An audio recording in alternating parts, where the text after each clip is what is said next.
Salut, ici Josh. Et dans l'épisode d'aujourd'hui de The Infographics Show, on se demande pourquoi tout a 4 étoiles et demie. Mais c'est nul. Et il n'y a pas que le shopping en ligne qui te trompe et t'agace. Ce sentiment est souvent le plus fort. Quand tu essaies de commander à dîner un mardi soir, tu regardes un resto de burger local noté 4,6 étoiles sur une application de livraison. Des pains brillants sous les lumières du studio, un burger juteux, une laitue si croquante qu'on dirait qu'elle est génétiquement modifiée. Puis la nourriture arrive dans un simple sac blanc. Le pain est brûlé, le burger est gris, et la laitue a l'air flétrie. Et les frites, n'en parlons même pas. Le ticket de caisse indique que ça vient d'un Chili's à 8 km d'ici. La raison, ce sont souvent les cuisines fantômes, des entreprises dédiées à la livraison qui n'existent pas vraiment. Un restaurant physique pourrait fonctionner dans une seule cuisine industrielle, servant 15 restaurants à la fois. Tu crois soutenir un petit resto artisanal, mais tu manges le même jambon réchauffé au micro-ondes que dans toutes les chaînes du quartier. Et ce n'est que le début. Ils trichent avec le système en lançant une rafale de faux avis 5 étoiles pour t'inciter à cliquer. Dans des villes comme Las Vegas ou New York, de grandes chaînes comme IHOP et Denny's se sont fait prendre à se cacher derrière des noms comme The Meltdown ou Papi Taco pour contourner leur propre mauvaise réputation. Ils ne cherchent pas à améliorer leur burger, mais à mieux se cacher. Et quand The Meltdown tombe à 2 étoiles et demie, ils ne réparent pas la cuisine. Ils suppriment l'annonce, renomment le restaurant Burgerzilla, achètent 500 faux avis et recommencent. C'est un jeu aux règles changeantes, où tu perds. Et ce n'est pas seulement limité à Amazon ou au restaurant, c'est passer de ton assiette locale à ta maison grâce à des applications comme Airbnb. La note moyenne sur Airbnb est de 4,8 étoiles. Sur n'importe quelle autre échelle, comme les films ou les jeux vidéo, un 4,8 sur 5 serait un chef-d'œuvre. Mais dans la location, 4,8 c'est à peine vivable. L'application sanctionne les autres pour tout score sous la perfection, les excluant souvent s'ils passent sous 4,3. Les autres sont donc désespérés. Ils ne se contentent pas de demander un avis. Ils le négocient avec une bouteille de vin pas chère et un mot qui implore une bonne note. C'est de l'empathie comme arme. La douche était froide, le lit dur comme des cailloux, un bruit étrange au grenier. Mais tu te dis, l'hôte est sympa, je ne veux pas lui gâcher la vie. Donc, 5 étoiles. Les notes ne reflètent pas la réalité. Le système, censé instaurer la confiance entre inconnus, a créé une prise d'otage où chacun ment pour préserver la paix. Tu n'es pas seul à être piégé. Pour comprendre pourquoi Internet et le monde sont devenus une usine à médiocrité, il faut regarder la loi de Goodhart.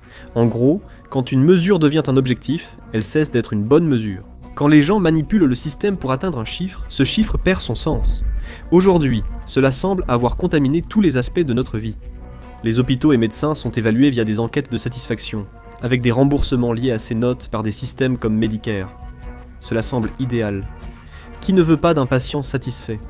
Quand les étoiles deviennent la cible, les soins virent au spectacle.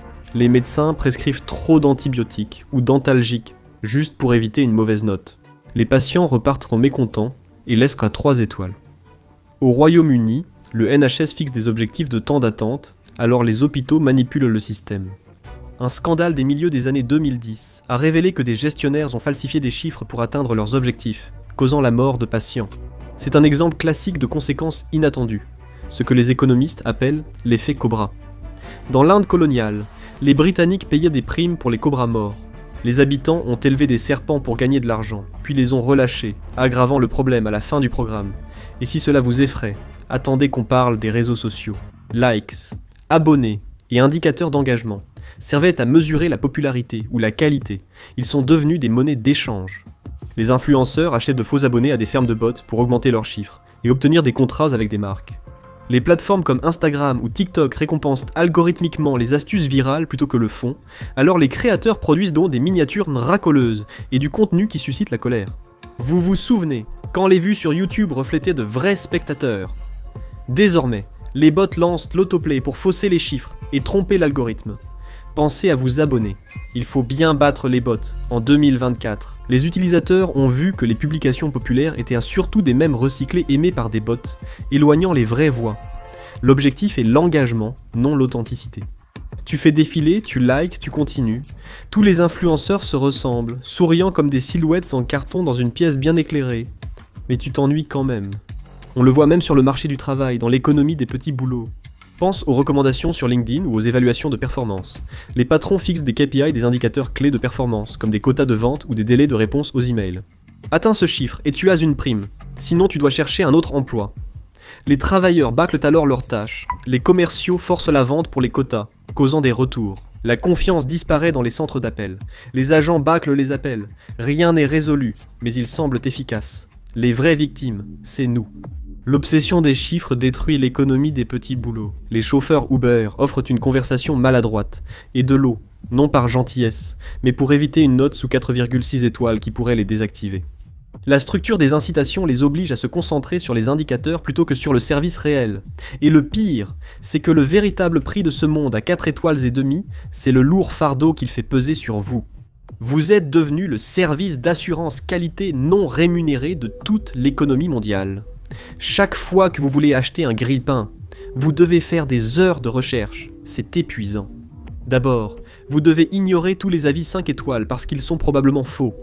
Ensuite, vous cherchez les avis 3 étoiles, parce que c'est là que se trouve la vérité. L'avis 3 étoiles vient souvent d'une personne ordinaire qui dit « Il grille bien, mais le cordon est trop court ». Troisièmement, vous consultez les photos des utilisateurs pour vérifier l'existence du produit, puis allez sur Reddit voir si des gens en parlent. Pourtant, vous pouvez encore être arnaqué. Vous faites une overdose d'avis. Chaque décision, comme choisir un savon, un film ou un dentiste, demande une enquête pour éviter de se faire arnaquer, car vous ne faites pas confiance aux étoiles.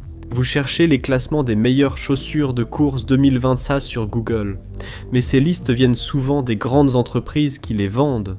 Les blogueurs sont rémunérés pour vous les vendre ou via des liens affiliés. Les experts YouTube reçoivent des produits gratuits et ne peuvent pas en citer les défauts par contrat. Cela nous amène à la théorie de l'internet mort, selon laquelle la majorité du contenu en ligne n'est plus créé par des humains pour des humains. Créé par des bots pour tromper les algorithmes et cibler des humains fatigués incapables de voir la différence. Regardez la fast fashion et le dropshipping. En parcourant Instagram ou TikTok, on voit des pubs pour des vêtements superbes. Une chemise en lin à 15 € ou une paire de bottes qui semblent tout droit sorties d'un défilé à 25 €, ça paraît être une affaire en or. Ces entreprises n'ont pas d'entrepôt, ne créent pas de vêtements et dénichent un produit bon marché sur un site de vente en gros. Elles volent les photos, augmentent le prix de 400% et font de la publicité avec ces photos.